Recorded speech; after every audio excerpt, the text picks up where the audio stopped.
ಎಲ್ಲರಿಗೂ ನಮಸ್ಕಾರ. ನಾನು ನಿಮ್ಮ ಶ್ವೇತಾ. ಇವತ್ತು ನಿಮಗೊಂದು ಯೋಗ ಟಿಪ್ ಹೇಳ್ಕೊಡ್ತೀನಿ. ಏನು ಅಂತಂದರೆ, ಸಮ್ಮರ್ ಸ್ಟಾರ್ಟ್ ಆಗಿದೆ. ಸೊ ಎಲ್ಲರೂ ಜ್ಯೂಸ್ ಕುಡಿಯೋದು, ಹಣ್ಣು ತಿನ್ನೋದು, ಜಾಸ್ತಿ ನೀರು ಕುಡಿಯೋದು, ಎಳ್ನೀರು ಕುಡಿಯೋದೆಲ್ಲ ಮಾಡ್ತಿರ್ತೀವಿ. ಸೊ ಇದು ಒಂದು ಸಣ್ಣ ಟಿಪ್ಪು ನಿಮ್ಗೆ ಹೆಲ್ಪ್ ಆಗ್ಬೋದು. ಏನು ಅಂತಂದರೆ, ನೀವು ಕುಡಿತಿರ್ತೀರಲ್ಲ ನೀರು, ಅದರಲ್ಲಿ ಕಾಮಕಸ್ತೂರಿ ಬೀಜ ಅಂತ ಸಿಗುತ್ತೆ. ಅದಕ್ಕೆ ನಾವು ಬೇಸಿಲ್ ಸೀಡ್ಸ್ ಅಂತ ಅಂತೀವಿ ಇಂಗ್ಲೀಷಲ್ಲಿ. ಸೊ ನೀವು ಬೇಸಿಲ್ ಸೀಡ್ಸ್ ಅಂದರೆ ಸಿಗುತ್ತೆ. ಸೊ ಅದನ್ನು ನೀವು ಒಂದು ಬೌಲಲ್ಲಿ ಒಂದು ಸ್ಪೂನ್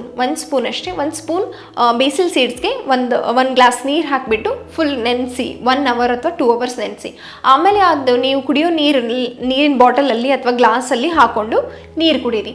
ಇದರಿಂದ ಏನಾಗುತ್ತೆ ಅಂದರೆ ನಿಮ್ಮ ಫೈಬರ್ ಕಂಟೆಂಟ್ ಕೂಡ ಜಾಸ್ತಿ ಆಗುತ್ತೆ. ಆಮೇಲೆ ನಿಮ್ಮ ಬಾಡಿ ಹೈಡ್ರೇಟ್ ಆಗಿಡುತ್ತೆ. ಸೊ ಈ ಬೀಜಗಳು ನಿಮ್ಮ ಬಾಡಿನ ಹೈಡ್ರೇಟ್ ಆಗಿ ಇಡೋಕ್ಕೆ ಹೆಲ್ಪ್ ಮಾಡುತ್ತೆ. ಹಾಗೂ ನಿಮ್ಮ pH ಬ್ಯಾಲೆನ್ಸ್ ಕೂಡ ಹೆಲ್ಪ್ ಮಾಡುತ್ತೆ.